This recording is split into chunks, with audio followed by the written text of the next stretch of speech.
이 밖에 세간에 널리 알려진 경으로는 묘법 연화경, 그리고 대방광불 화엄경, 대열반경, 대반야경 등 많은 경전이 있는데, 이런 경들은 아함경과 달라서 그 조직이 정연하고 표현하는 내용이 웅대하여 다른 종교에서는 도저히 찾아볼 수 없는 불교의 자랑이다 그랬습니다. 요 앞 시간에 그 예고한 경으로서는 사아함을 얘기를 했습니다. 사아함. 그러니까 이 사아함은 결국은 장아함, 중일아함, 중아함, 자바함 이렇게 네 가지라고 했는데, 이 사아함은 주로 이 부처님의 생애를 통해서, 즉 부처님의 생활을 통해서 일상생활의 이 사실들을 기록한 그런 말씀입니다. 그래서 이러한 경전이 부처님의 그 원시적인 생활을 그린 것이라고 해서 이 원시불교 경전이라 이렇게도 얘기를 하고요. 또 그 내용이 후대에 나타났다고 하는 이른바 여기 나중번에 소개한 오늘 소개되는 묘법연화경 또는 대방광불 화엄경 등과 조직이 다르다고 해서 이 묘법연화경 등 이런 것들을 대승경전이라 하고, 사함경을 소승경이라 합니다. 다시 말하면은 이 경 가운데에도 대승경전, 소승경전이 있고, 율론 여기에도 모두가 대승적인 것과 소승적인 것이 모두 있다는 그런 얘기가 됩니다. 그런데 이 대승경전의 이 논리가 조직적이고 정연하다 한 얘기는, 이 사안이 부처님 당시에 있었던 그 어떤 사항을 이 스토리, 별로 이렇게 정연대에 반해서 이 대승경전들은 차곡차곡 물은 순서부터 대답하신 순서, 그 대답하신 내용이 이제 중생들이 한 생각 돌려서 부처지기까지의 과정을 질서 정연하게 말씀했다고 해서 정연을 하고, 다른 종교에서는 도저히 찾아볼 수 없는 불교의 자랑이다 하는 얘기는, 예컨대 다른 종교, 우선 우리가 쉬운 논어 같은 건 보더라도 유교의 성경이 논어한다고 논어의 말씀이 단편적으로 이렇게 토막 그런 그 명언들이 되겠는데, 불교의 경전들은 아까 말씀과 같이 발심으로부터 성불하기까지의 과정을,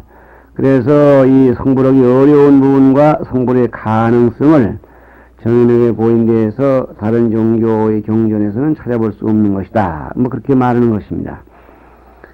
그러면 대방광불 화엄경에다가 묘법연화경이 어느 부분적으로 따로따로 얘기가 되느냐면 그게 아니고, 각각 그 경에 특징은 있으나 요컨대 그 중생이 고쳐서 부처될 수 있다는 얘기, 그것이 주제가 되는 데 있어서는 똑같다고 하겠습니다.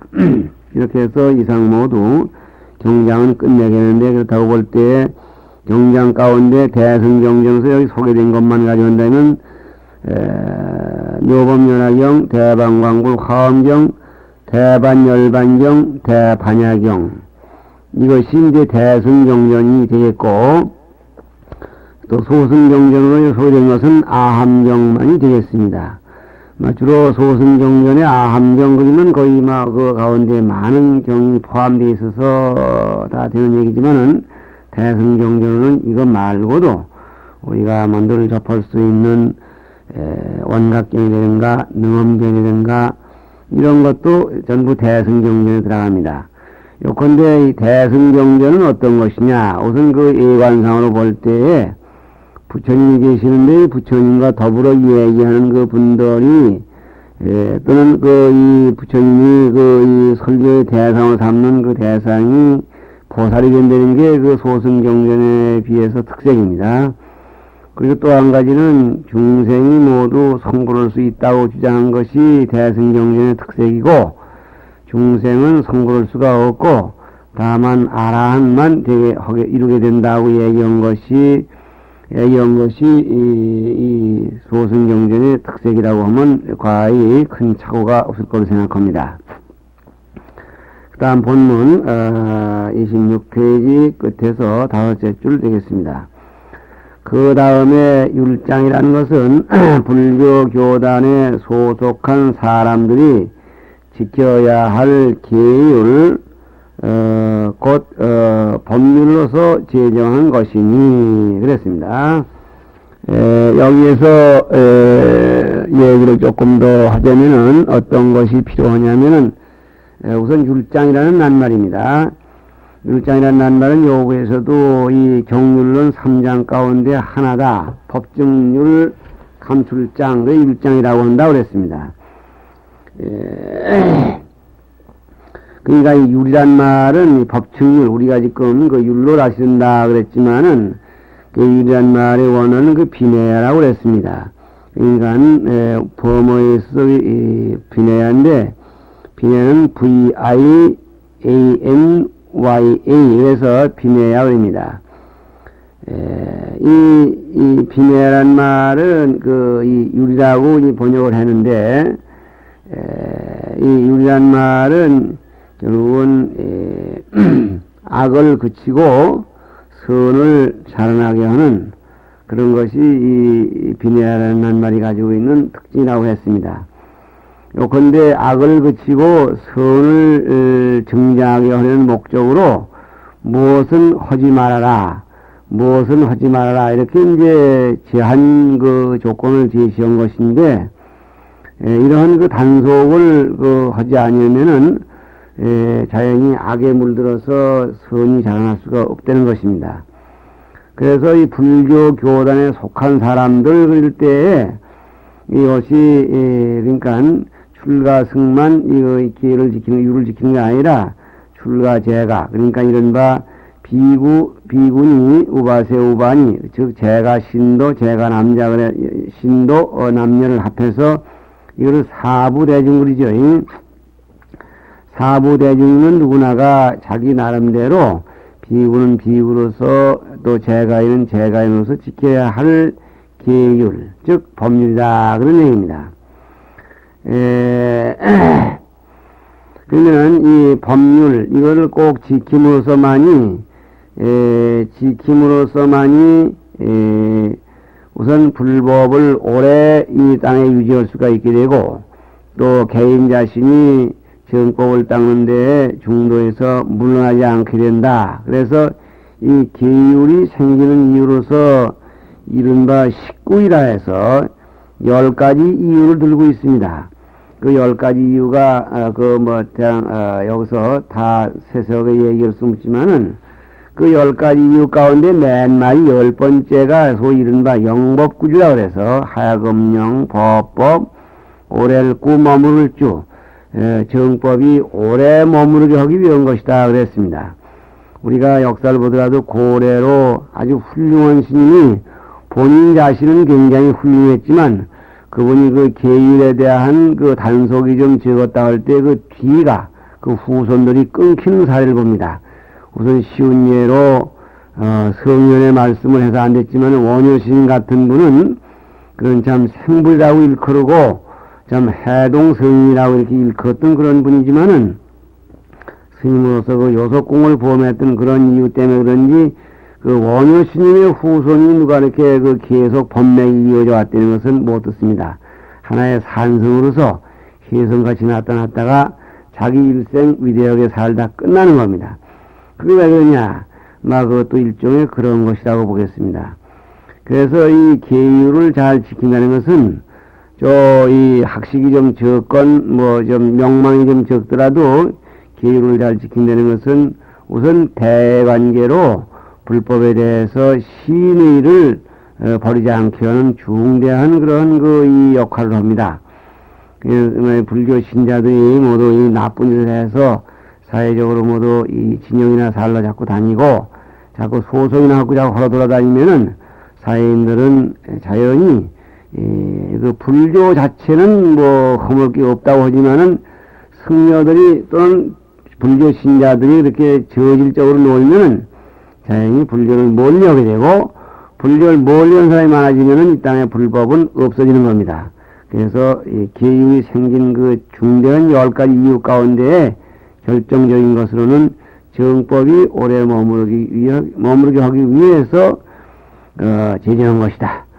어찌 보면은 이 사부대중 제자들을 단속하기 위한 것이다 이렇게 얘기할 수 있지만은 그 단속하려는 목적이 결국은 정법을 실했어요. 한 것이다 이런 얘기입니다. 다음 이어서 본문. 이러한 법률이 필요한 까닭은 원래 불교의 교단은 여러 계층의 사람들이 모여 구성되었으므로 교단의 질서를 유지하기 위해서는 어떠한 규율이 필요하지 아니할 수 없었다. 그러나 부처님이 계율을 제정한 것은 미리 제정해 놓고 교단 사람들에게 실행을 요구한 것이 아니라 교단 사람으로서 범행이 있을 적마다 그에 적절한 계율을 제정한 것이 이것을 수범수제라 한다. 여기까지 해놓고 얘기 좀 하겠습니다. 전원 말씀에 의하면 부처님께서 성도하신 지 약 10년 전부터 이 계율이 생겨되었다고 합니다. 교단 안에는 본문에서 얘기한 바와 같이 비구, 비구니, 우바세, 우바니가 이 조직 형성이 되어가 있고 그 비구, 비구니, 우바세, 우바니 가운데에는 참 별별 계층 사람이 다 있었습니다. 그 당시에 말하면 천인도 들어왔고 요즘 말하는 그 왈가락도 있고 그래서 이 사건이 이제 잇따라 생기게 됩니다. 주로 이 사건을 계율상 사건을 자꾸 저질러 나간 것은 비구 가운데 이른바 육군비구라 하는 그런 6스님이 그 특별히 그 왈가락 스님이 있어가지고 그분들이 이제 돌아다니면서 자꾸 사건을 지입니다. 뭐 발란타라든가 발란타 석자 또는 그 이 가루다이라든가 이런 그 등등 육군비구라고 해서 이런 그 독특한 스님들이 엉뚱한 일을 그 저질러 나갑니다. 다시 말하면 이제 자기가 좀 편히 살기 위해서 누가 그 왕께서 준다고 하지도 않았는데 왕이 왕궁에 있는 동산에 있는 나무를 주어다 집을 지라고 그랬다고 그 관리자에게 얘기를 하고서 나무를 막 비워간다든가 그래서 결국 왕이 알고 이렇게 나무를 많이 비워갈 수가 있냐고 그게 알고 조사해 본 결과에 그런 신이 그랬다는 걸 알고 주지 않는 걸 가져가서는 안 된다. 남의 걸 훔치지 말라. 뭐 그런 계율이 생깁니다. 뭐 이런 등등 누가 하나가 일을 저지르면은 그 저지른 거에 의해서 앞으로는 그러지 말라고 이렇게 이제 계율을 제정합니다. 이런 형태를 이제 수범, 수제, 따를 수, 범할 범, 범함에 따라서 또 그에 맞춰서 또 짓는다. 뭐 이런 얘기입니다. 그래서 이런 경우를 또 다르게 말하면 인사제계라고 하죠. 인원림 일사. 어떤 사건을 인해서 기회를, 제게, 지을제, 경계계, 기회를 제정한다. 이렇게도 말합니다. 어쨌든지, 이 부처님 생존을 시키시는 동안 성불하신 지 약 10년 후부터 인멸하실 때까지, 요즘 말로 부단히 사고가 터져서, 그래서 이 기회를 제정해 나가는데 그 기회가 이 수행하는 계층 따라서 달라집니다. 다음 보시면 되겠습니다. 무엇을 하지 말라고 하는 계율의 조목을 든 것으로 비구에게는 250개, 비구니계에는 348개, 신도에게는 5개 등이 저정되어 있다. 그랬습니다. 요 계도, 요 지금 비구에는 250개, 비구니는 348개, 시인도는, 일반 시인도는 5개 그랬습니다. 5개는 이제, 제가 한 분들이 많으니까 받아봐서 아시겠지만은, 그 5가지 기회입니다. 그럼 살생하지 말아라, 도둑질하지 말아라, 또는 삿대를 하지 마라. 즉, 딴 남녀, 자기 부부 이외의 남녀를 같이 상대해서 성행하지 말라, 그 말이죠.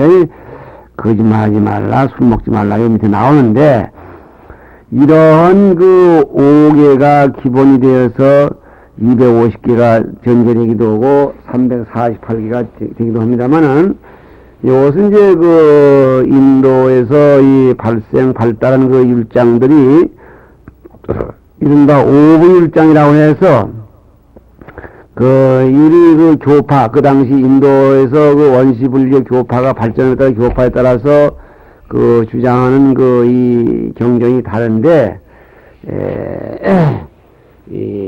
이른바 이 단무덕부에서 쓰고 있는 정량불하죠. 이 단무덕부에서 쓰는 사분율이라는 것이 중국에 맨 먼저 들어와 번역이 됐고, 그것이 우리나라에 들어와서 이제 사분율에 의해서 율장을 소개하게 되는데, 이것은 사분율에 의해서는 얘기고, 만약에 십송율이라든가 근본율이라든가 이런 율장이 5가지 형태가 있는데, 다른 율장에는 250개가 약간 들쑥날쑥한 수가 있어요. 기의 조목이. 그러나 우리나라는 이 사분율에 줄여서 지금 하고 있는 기회목이다, 이렇게 아시면 되겠습니다. 본문, 예를 들면 살생하지 말라, 훔치지 말라, 음행하지 말라, 거짓말하지 말라, 술 먹지 말라 하는 등이 이른바 5개이니 이런 종류의 조목을 지키게 한 것이 계율이다 그랬습니다. 그러니까 이거 지금 처음에 율장 그래놓고 여기서는 그 계란 말이 지금 번쩍 나옵니다.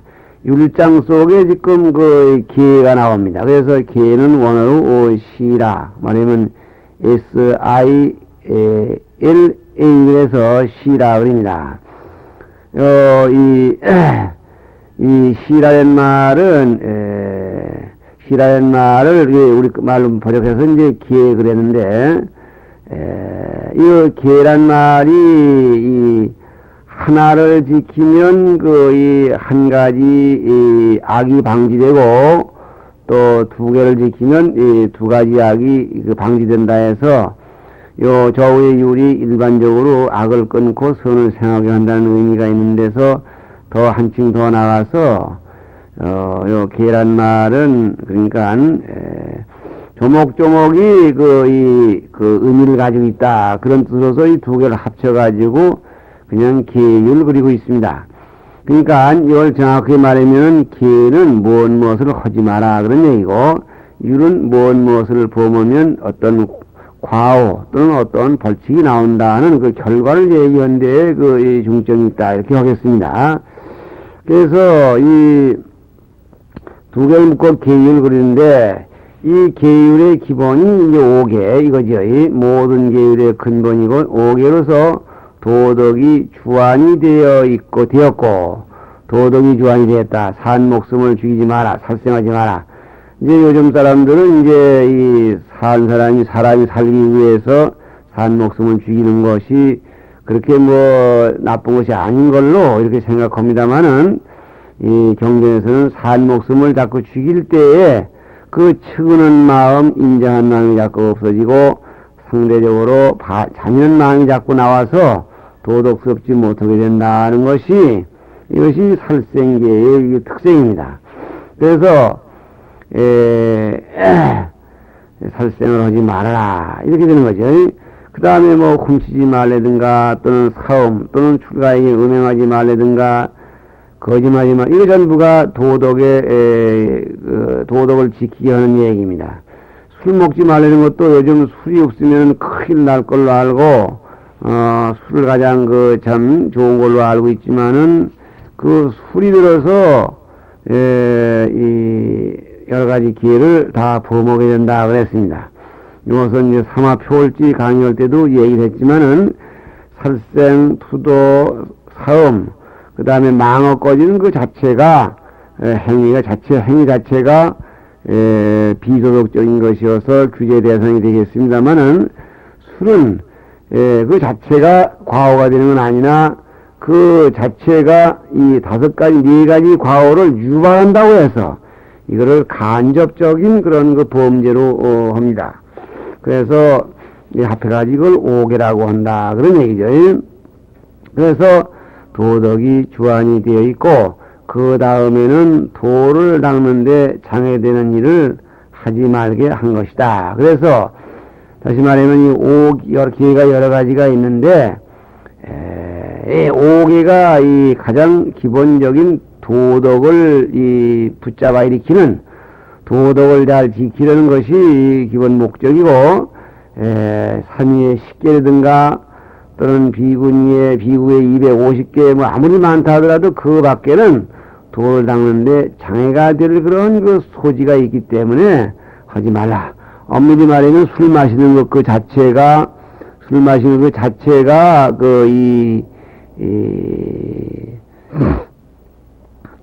뭐라 할까? 술 마시는 그 자체가 이 도에 장애가 된다 이렇게 말해야 되겠죠.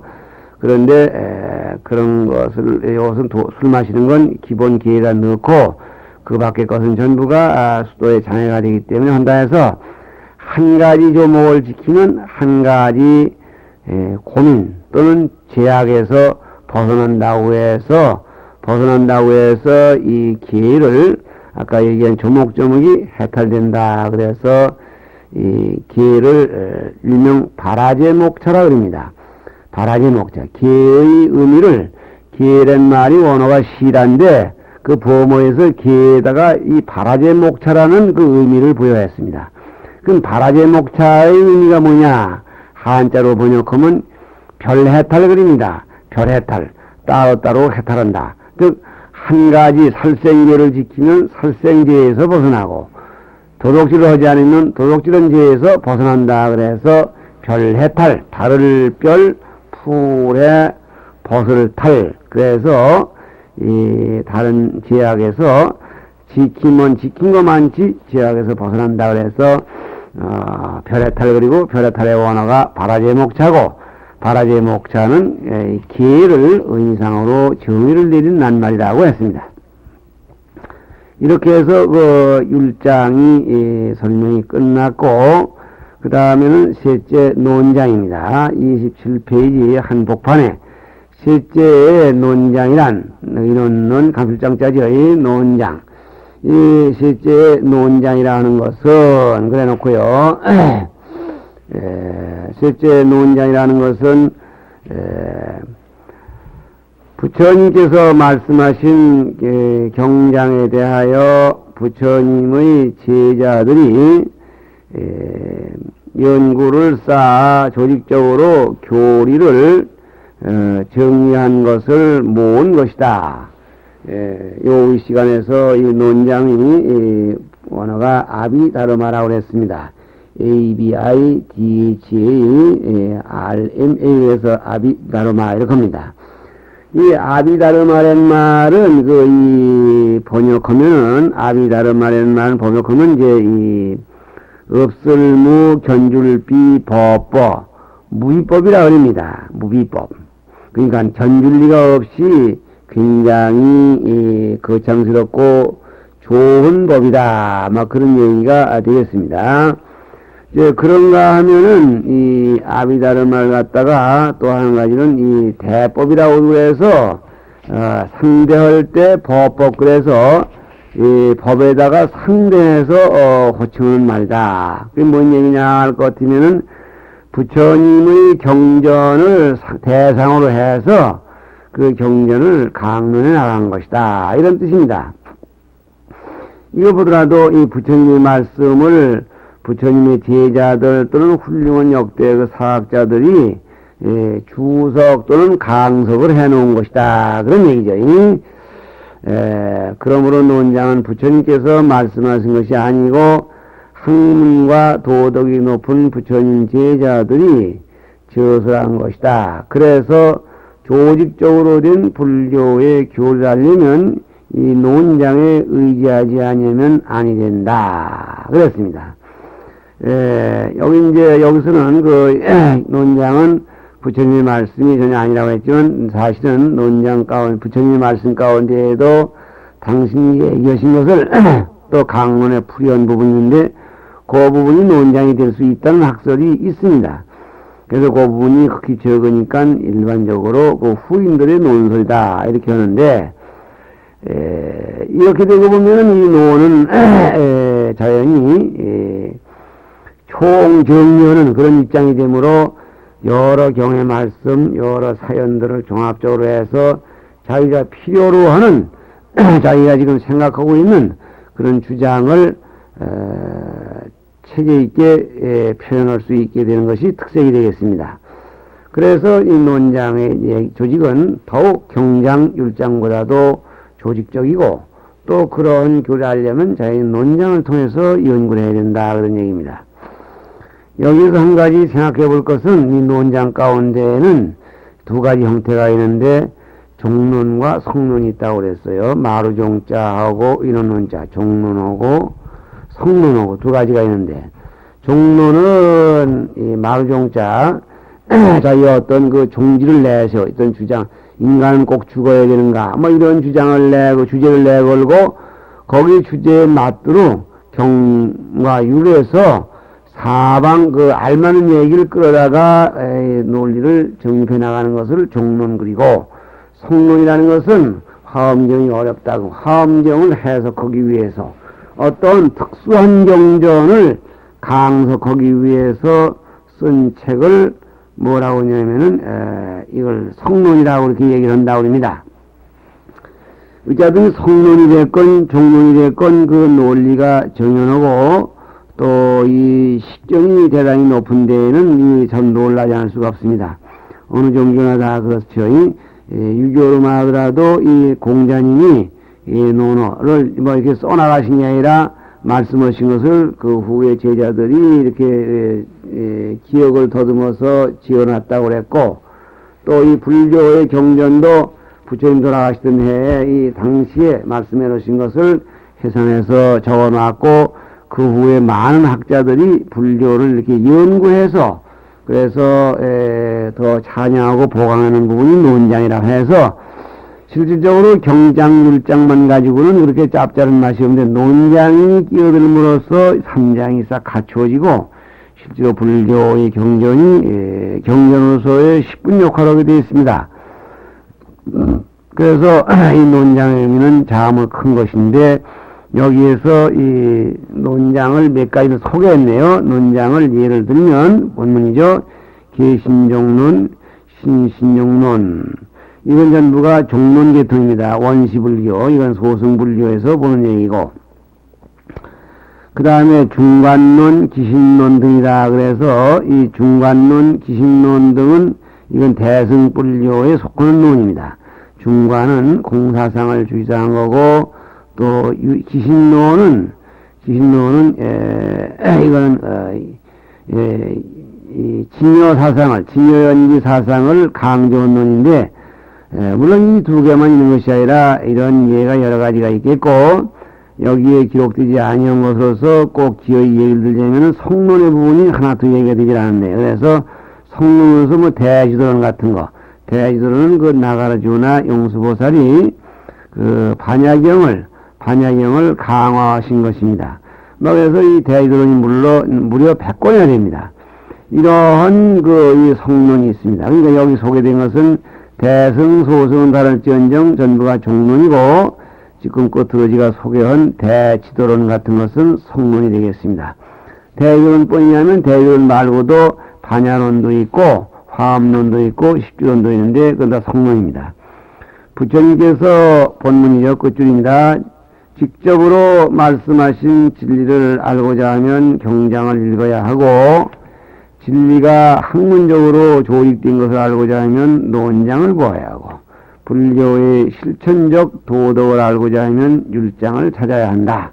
그래서 경률론 3장의 특징을 지었는데 이 경률론 3장 특징을 또 하는 재래 방법으로서는 어떻게 하냐면 경장은 선정을 강조하고 있고 또 율장은 계율을 주장하고 있고 논장은 지혜를 개발하면서 해라고 해서 불교의 학문의 대상을 계정의 사막, 목표로 삼고 있는데 경장, 율장, 논장을 이렇게 나누어서 계정의 사막이 담겨 있는 것이라고도 얘기를 합니다.